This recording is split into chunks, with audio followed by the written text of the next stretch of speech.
जय श्री राम मेरे प्यारे मित्रों, मेरे सभी भाइयों बहनों मित्रों, सनातनी परिवार को चैत्र शुक्ल प्रतिपदा से प्रारंभ हुए हिंदू नववर्ष की अनेकानेक बधाइयाँ।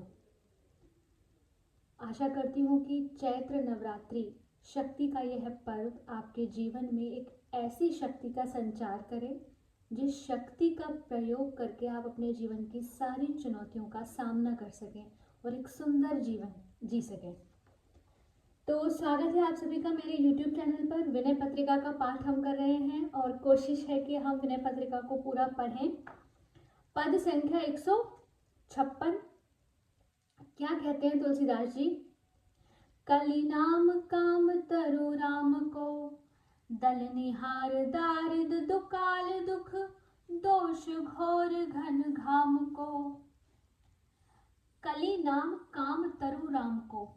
कलयुग में श्री राम नाम ही कल्प वृक्ष है। कल्प वृक्ष एक ऐसा वृक्ष है जो आपकी सारी इच्छाओं की पूर्ति करता है, अर्थात भगवान का नाम अपने आप में सारी इच्छाओं की पूर्ति करने वाला है, क्योंकि वह दारिद्र्य, दुर्भिक्ष, दुख, दोष और घन घटा, कड़ी धूप का नाश करने वाला है।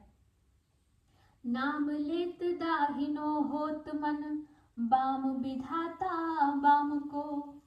कहत मुनीस महेश महात्म, उल्टे सूधे नाम को। इसका अर्थ है कि राम नाम लेते ही प्रतिकूल विधाता का प्रतिकूल मन भी अनुकूल हो जाता है। मुनीश्वर वाल्मीकि ने उल्टे अर्थात मरा मरा नाम की महिमा गाई है कि उल्टा नाम जपते जपते वाल्मीकि व्याध से ब्रह्म ऋषि हो गए और शिवजी सीधा नाम जपने से हलाहल विष का पान कर गए तथा स्वयं भगवत स्वरूप माने गए। भलो लोक परलोक तासु, जाके बल ललित ललाम को।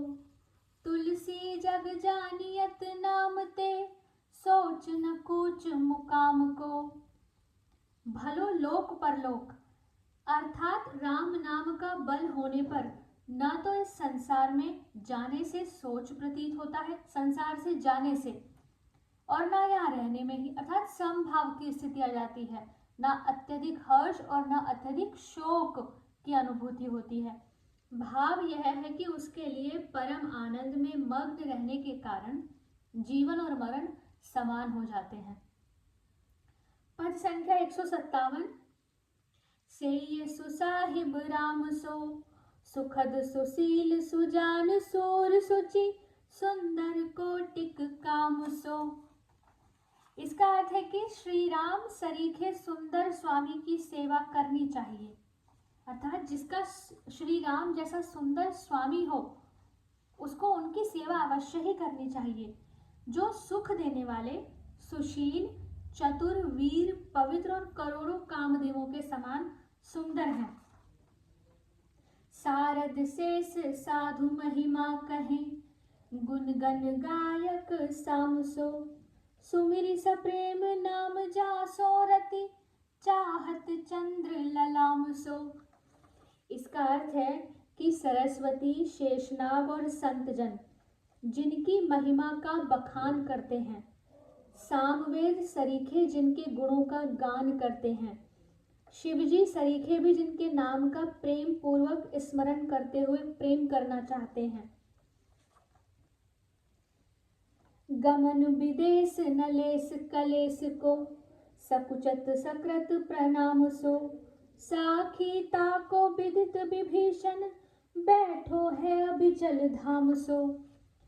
इसका अर्थ है कि जिन्हें पिता की आज्ञा से विदेश अर्थात वन जाते समय तनिक भी क्लेश नहीं हुआ, पिता की आज्ञा सर्वोपरि, जिन्हें एक बार भी कोई प्रणाम कर लेता है तो संकोच के मारे दब जाते हैं। वो इतने सरल स्वभाव के हैं कि अगर कोई उन्हें प्रणाम करे तो वो उसमें संकोच महसूस करते हैं।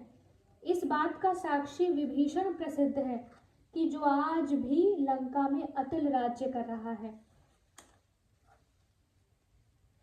टहल सहल जन महल महल, जागत चारों जुग जाम सो। देखत दोष न खीजत रीझत, सुनि सेवक गुण ग्राम सो। जिनकी चाकरी करना बड़ा सहल है। अर्थात सरल क्यों है? क्योंकि वे सेवक की भूल चूक की ओर देखते ही नहीं, जो अपने भक्तों के घट घट में चारों युगों में चारों पहर जागते रहते हैं। कैसे? हृदय में बैठकर रखवाली करते हैं। अपराध देखते हुए भी सेवक पर क्रोध नहीं करते, परंतु जब अपने सेवक की गुणावली सुनते हैं तब उस पर रीझ जाते हैं, जैसे हनुमान जी।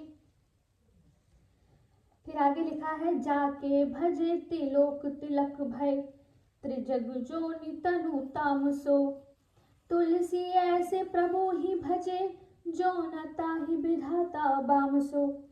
जिन्हें भजने से तिर्यक योनि के अर्थात पशु पक्षी और तामसी शरीर वाले अर्थात राक्षस भी तीनों लोगों के तिलक बन गए।